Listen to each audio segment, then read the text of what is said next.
तो फ्रेंड्स, आज हम लाभ और हानि के नेक्स्ट क्वेश्चन करते हैं। तो हमारा यहाँ पे जो फर्स्ट क्वेश्चन है वो ये है कि एक व्यक्ति ने 4800 रुपये के चावल खरीदे। इन चावलों का 3/4 भाग उसने 10% हानि पर बेच दिया और शेष भाग उसने 10% लाभ पर बेचा। तो सारे सौदे में उसे क्या मिला? तो सबसे पहले यहाँ पे 3/4 भाग को 10% हानि पे बेच रहा है, तो हम लिखते हैं 3/4 भाग। इस 3/4 भाग को हम ऐसे पढ़ेंगे कि अगर उसका टोटल माल 4 है तो उसमें से उसने 4 में से 3 को 10% हानि पे बेच दिया। तो हम इसका टोटल माल जो है, जो भी टोटल माल है वो मान के चलते हैं कि 4 यूनिट है, और 1 यूनिट को हम 1 रुपया मान लेते हैं कि 1 यूनिट उसने 1 रुपये में खरीदा था। तो 4 यूनिट इस हिसाब से उसने 4 रुपये में खरीदा। 4 यूनिट में से वो 3 यूनिट, क्योंकि 3/4 भाग की बात हो रही है, तो 3 यूनिट 10% हानि पे बेचता है, और उसमें से शेष भाग 4 में से 3 बेच दिया तो 1 भाग बचा, इसको 10% लाभ से बेचता है। तो हम क्या करेंगे, यहाँ पे पहले हानि निकाल लेंगे कि कितनी हानि से बेच रहा है। तो 3 यूनिट को हानि से बेच रहा है 10% की, तो हम 1/10 की मल्टीप्लाई करेंगे तो ये हो गई हमारी हानि। इधर लाभ से बेच रहा है 10%, तो 1/10 निकाल लेंगे तो ये हो गया हमारा लाभ। अब हम क्या करेंगे, ये हानि है ये लाभ है, तो या तो हानि अगर ज़्यादा होती है लाभ से तो ओवरऑल उसे हानि होगी। तो क्वेश्चन अब इसमें हम देख रहे हैं यहाँ पे कि भाई 3 का 1/10% है, यहाँ 1 का 1/10% है, तो ये हानि ही ज़्यादा है। तो हम हानि में से लाभ घटा रहे हैं, तो ये हमारी हानि आ जाएगी कि हानि उसे टोटल कितनी हो रही है। तो यहाँ पे 3/10 माइनस 1/10, जब हम करेंगे इसको सोल्व तो ये 2/10 होगा, इससे से काट देंगे तो कुल मिला के ये 1/5। तो 1/5 यूनिट उसे यहाँ पे हानि हुई। 1 यूनिट का मूल्य 1 रुपये है, तो 1/5 यूनिट का मूल्य 1/5 रुपये होगा, यानी कि 1/5 रुपये की उसे यहाँ पे हानि हुई। हमें इसको परसेंटेज में बताना है कि कितने परसेंट उसे हानि हुई। तो हम क्या करेंगे, पूरे सौदे के अंदर उसे 1/5 की हानि हुई, तो खरीदा कितने में था उसने पूरा सौदा, तो 1 यूनिट 1 रुपये का था, तो 4 यूनिट 4 रुपये का था। उसके बाद मल्टीप्लाई 100 करेंगे तो ये हम परसेंटेज में उसकी हानि निकाल लेंगे। तो अब क्या करेंगे, ये यहाँ चला जाएगा 1/20 गुना 100, 20×5 100, तो ये जो आया हमारा 5%, उसको पूरे सौदे के अंदर 5% की हानि हुई। यही हमारा आंसर है। अब हम नेक्स्ट क्वेश्चन करते हैं।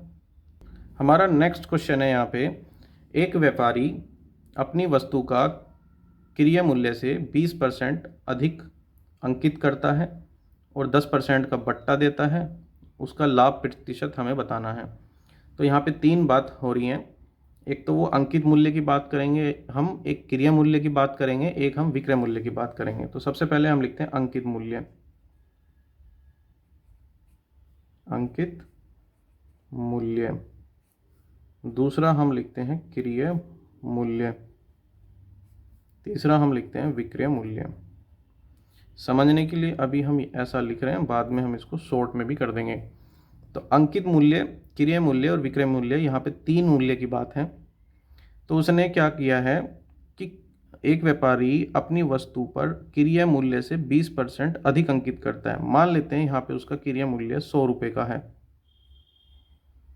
अब उसने 20%, जो अंकित मूल्य है वो क्रय मूल्य से 20% अधिक है, तो 100 की चीज़ यहाँ पे अंकित कर दी है उसने 120 रुपये की।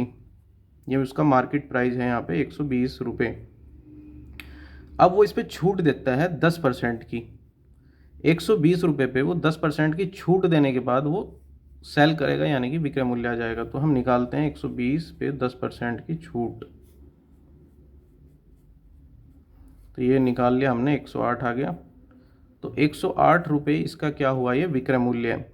सबसे पहले इस क्वेश्चन में हमने क्रय मूल्य माना 100 रुपये, क्योंकि क्रय मूल्य से अंकित मूल्य 20% ज़्यादा है। क्रय मूल्य से अंकित मूल्य 20% ज़्यादा है, तो हमने इसको 20% ज़्यादा कर दिया, 120 कर दिया। हाँ, उसके बाद 120 रुपये पे उसने 10% की छूट दी, तो हमने 90% निकाल दिया। 120 का छूट देने के बाद वो 108 रुपये का उसने सेल कर दिया। उसके बाद उसने पूछा है उसका लाभ प्रतिशत बताओ। 100 की चीज़ 108 रुपये में उसने सेल करी, तो यहाँ से सीधा हम बोल लेंगे उसको 8% का लाभ हुआ। 100 की चीज़ 108 में सेल कर रहा है, तो सीधा सीधा हम कहेंगे 8% लाभ। इसको हम ऐसे भी कर सकते हैं कि यहाँ पे कितना लाभ है, 8 रुपये का, क्रिय मूल्य कितना 100, और मल्टीप्लाई में हम 100 करके 100 से 100 कटा, ये 8% हमारा आ जाएगा। अगर क्रिय मूल्य 100 है और विक्रय मूल्य कुछ भी हो तो हम डायरेक्ट ऐसे ही बता सकते हैं कि भाई ये विक्रय मूल्य अगर यहाँ पे होता है 112, तो हम सीधा बोल दें कि 12% लाभ। तो यहाँ पे हमारा हुआ 8% लाभ। यही हमारा आंसर है। नेक्स्ट क्वेश्चन देखते हैं।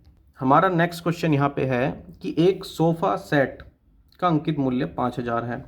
तो सबसे पहले अंकित मूल्य की बात हुई है, जिसको हम मार्केट प्राइस बोल देते हैं। तो हम इसको लिख लेंगे कि भाई मार्केट प्राइस जो है 5000 रुपये है अंकित मूल्य। उसके बाद इस पे 4% की छूट देता है। यहाँ पे हम क्रिय मूल्य भी लिख लेते हैं और यहाँ पे विक्रय मूल्य भी लिख लेते हैं। मार्केट प्राइस पे 4% की छूट उसने दी है, तो हम छूट देने के बाद जो मूल्य आएगा वो निकालते हैं हम। 5 अंक 30 की 0, हासिल को लगे 3, 5 नहीं 45, 3 48।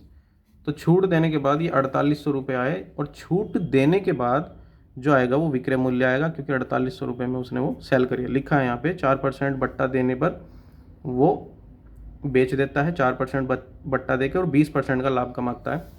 तो 5000 की चीज़ पे 4% बट्टा दिया, मतलब छूट दी, और छूट देने के बाद उसने बेच दिया। 4800 रुपये में उसने यहाँ पे सेल किया, और इतने रुपए में सेल करने पर उसको 20% का लाभ होता है। तो क्रिय मूल्य हमें बताना है कि क्रिय मूल्य कितना है। यहाँ पे हमें क्रिय मूल्य नहीं पता, लेकिन हमें लाभ का पता है कि लाभ 20% है। मान लो क्रिय मूल्य x है, तो सीधा x का 120% जो हम निकाल लेंगे, ये हमारा बन जाएगा विक्रय मूल्य। तो बराबर में आ जाएगा विक्रय मूल्य। तो 0 से 0 काट देंगे, और 12 चौक 48। तो x की वैल्यू जो होगी हमारी, मल्टीप्लाई इधर करेंगे तो ये 4000, यही हमारा क्या होगा, क्रिय मूल्य। और ये आंसर है हमारा। अब हम नेक्स्ट क्वेश्चन करेंगे नेक्स्ट वीडियो में। ओके, धन्यवाद।